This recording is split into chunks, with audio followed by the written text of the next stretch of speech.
Hey everybody, happy May 10th, Friday. It's been a while since we've checked in. We've got Oliver Clark, Gunner, and Cy. Still haven't named the other guy yet, but I had a bit of a rough patch for a while, so that's why it's been a while since I've checked in. But we are here today to kind of share how the journey continues. So a rough patch for me is just being too weak to really do much of anything. I mean, I'm able to kind of function, but definitely don't feel strong enough to do any of the blogging and just not a whole lot of motivation. But so let me share the latest news on everything. When I went back to the endocrinologist, I do in fact have some issues going on with my blood sugars.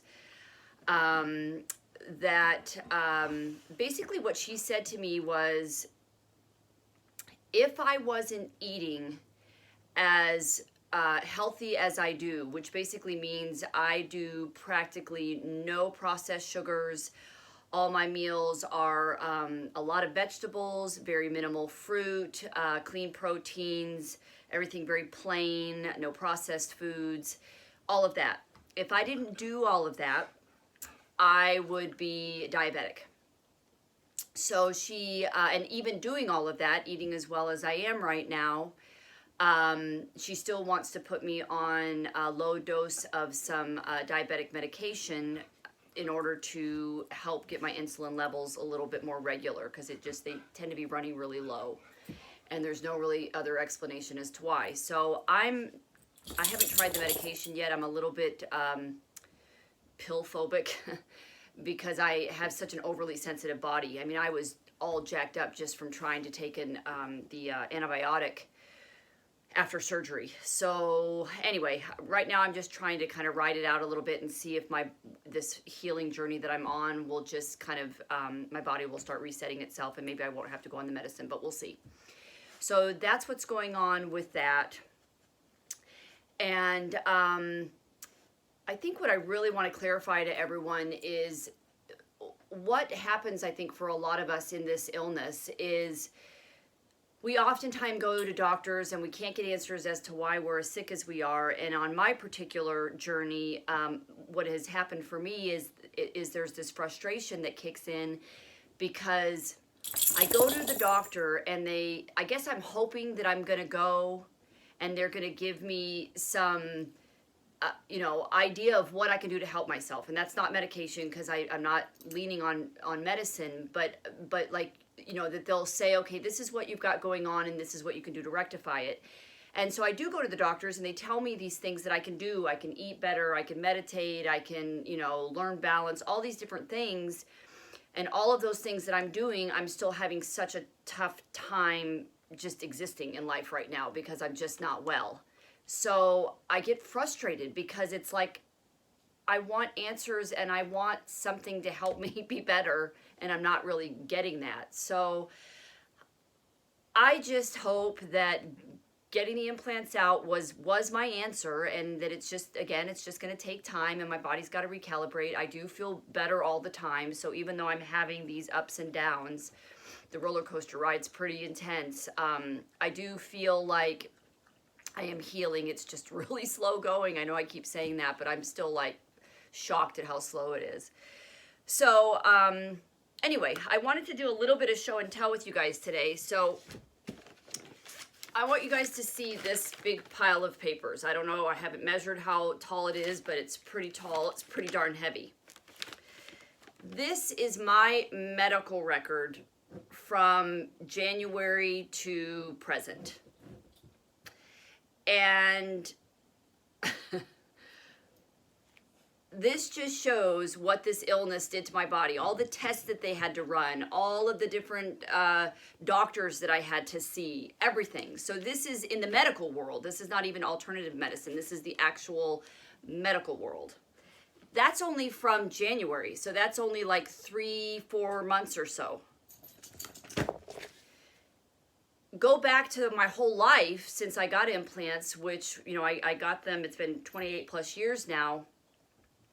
Think about how many more piles of paper that would add up. I mean, it would fill this room. And then think about the money that I've had to put out for co-pays and seeing specialists, and the energy that I've had to put into it, and the anxiety of it all. I mean, I just want people to really understand how this illness affects a person's life. I mean, it's like there's just nothing like it. So I hope that my medical issues, and as far as my records and all of that, will start getting less and less and less now that I have the toxins out and my body can continue to heal.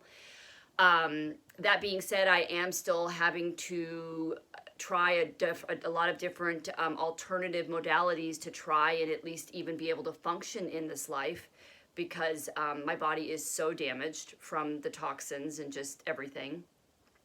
So what my journey entails, what's working for me right now is, first and foremost, I am realizing that the best way that I can help myself is rest. My body, my mind, my whole being is happy when I'm sleeping or resting. So I'm having to really come to terms with that.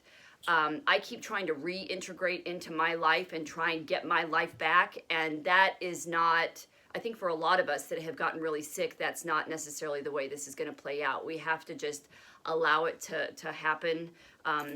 My faith tells me in God's timing, I have to just trust the process. So, along with all of the rest that I'm trying to get, and just allowing myself when I'm having a down day to just be in it and not fight it. I also am, I'm still seeing my bioenergetic therapist once a week to keep my head on straight. I am seeing a sports massage, kind of like physical therapy type of therapist that is helping to release a lot of the muscle seizing that I have in my hips, in my upper back, in my chest, just all of these different things that a lot of my autoimmune diseases tend to cause in my musculature, like everything, mixed connective tissue disease and things like that. It causes the body to just not be real, it takes away your range of motion. Everything gets all seized up and stiff. So I'm working with him once a week. I'm also going to start seeing him for personal training once a week in order to just get stronger. My legs have gotten so weak from lack of movement that I'm really lacking in any kind of muscle tone. So once a week, seeing for him for that as well. And then what I'm doing for my central nervous system that is still malfunctioning on a bunch of different levels is I'm alternating. Either I do acupuncture one week, and then the next week I'll do craniosacral therapy, which is also based on the assumption that we can help the nervous system by doing some different things. So basically that's what I'm having to do. Like every day of the week, pretty much I have something that I'm needing to do in order to get my strength back, and in order to just be able to function in life. And then, mix in doctor's appointments that I'm still trying to get through and figure out other different things that we need to do as my, body starts to change and so forth. So I'm unable to work because I'm too weak to work, which really is hard for me because I miss my job. I loved working with people and helping people and just being involved in spreading health and wellness through the world, and I hate that I can't do that. But even if I were well enough, I wouldn't have the time, honestly, because my whole life, and I know a lot of women that deal with this illness, your whole life becomes the illness, and now I have to do all of these different things to self-care. Other ways I'm also self-caring is I'm just wanting to kind of share. Aside from those modalities that I'm doing, I'm also making sure that just about every other day I'm soaking in a warm Epsom salt bath to help with the sore muscles and pain that I'm still kind of struggling with. I'm also doing an infrared sauna, and I'll do an independent post on that at some point because I would like for you to kind of see how that works. But that allows me to really sweat out all the toxins and continue to help my body on a cellular level. So I'm doing that. I usually kind of alternate Epsom salt one day, infrared sauna the next day, and then just alternate. I'm also This is the complete guide to fasting, intermittent, alternate day, and extended fasting, healing your body through that process.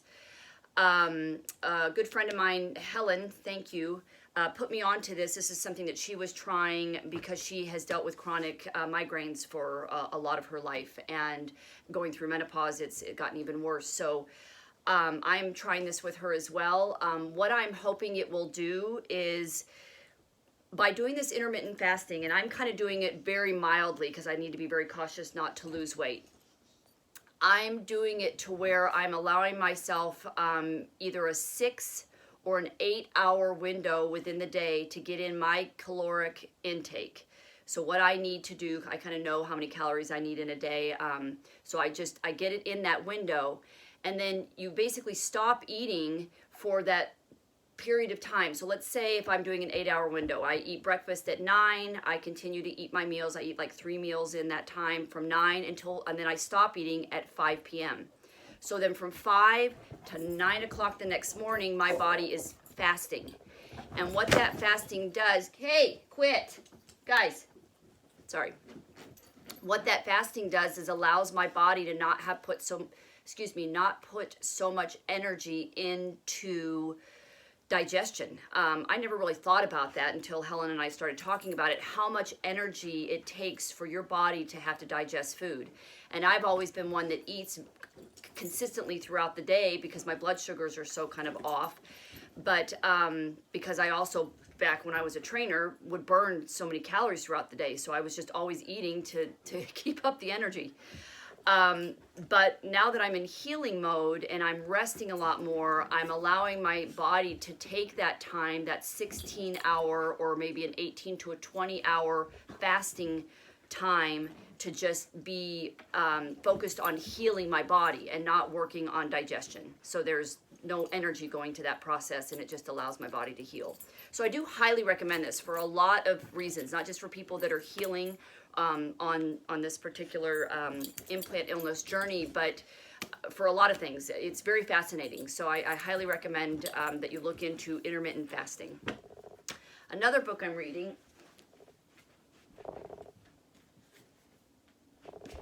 forgot to bring this one, sorry.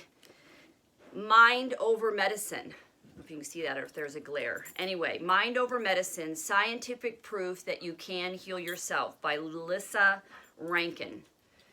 She's a doctor that, anyway, I'll let you guys read about but anyway, what I'm learning is our mind is a big player in how our body functions. When it comes to being sick, like stress and our thoughts and our demons from the past and all those things, the body will follow suit. Whatever this thinks about, the body follows suit, whether it's stress or stress response that I've talked about with the adrenals and all that. So what I'm doing with this book is I'm learning how I can change my thought patterns and kind of will myself well, so to speak. I do have a lot of trauma and emotional baggage that stems from my childhood that I know has also contributed to a lot of my health issues. And so I'm trying to mend my mind. So it's not just about my body healing from removing the implants, but I personally, on my journey, have got to be very focused on trying to repair what's been kind of damaged up here, so that the two can work cohesively and help me get better. So I recommend this book as well, Mind Over Medicine, Lissa Rankin. I will I'll put links to it in this blog so that you can look into that. So I do firmly believe when we have chronic illness, all of us, we have to be very proactive in our health. We have to advocate for ourselves with our doctors. We have to work hard at it.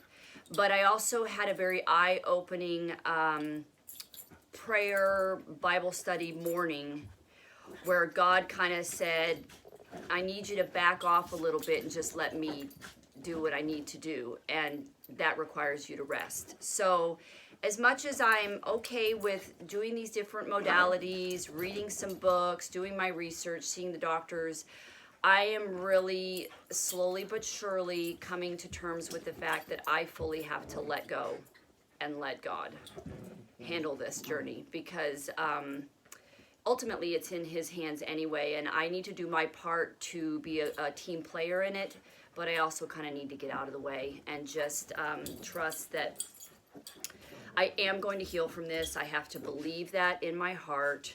I know I did the right thing by getting my implants out, and now it's just going to take time, one day at a time, a lot of rest. I'm just going to learn to embrace the fact that this is my time to finally just take a breath, rest, and I may never get back to the life I once had, but I'm going to be born into a whole new one. I trust that fact. So I will continue to check in as I can. Obviously, the dogs don't really care at all about what I'm talking about, so I hope that my journey is helping all of you, and that at least what I've shared today helps some of you. But I hope you guys have a great weekend, and I will touch again as soon as I'm able. If I don't touch in as often as I'd like, it's usually because I'm just down and trying to just let myself get well. So I wish well to all of you out there, you fellow explantees that are still kind of going through some struggles. Hold tight. It's a long journey. It's a marathon, not a sprint. Surround yourself with people that will support you and offer positive affirmation to yourself, and let people give you positive affirmation. Believe what people tell you, that you will be well. For those of you that have not had surgery yet, I highly recommend that you get as healthy as you can going into surgery, and then trust that it is the best thing that you're doing, because no matter what, even though my journey is long and hard and the roller coaster ride from hell sometimes, I do guarantee getting your implants out will be the best thing you've ever done for yourself, both for your body, your mind, your soul, all of it. You will just, you will learn to love the new you in time. And that's it. Happy healing to everyone, and I'll check in again later. Ta-ta for now.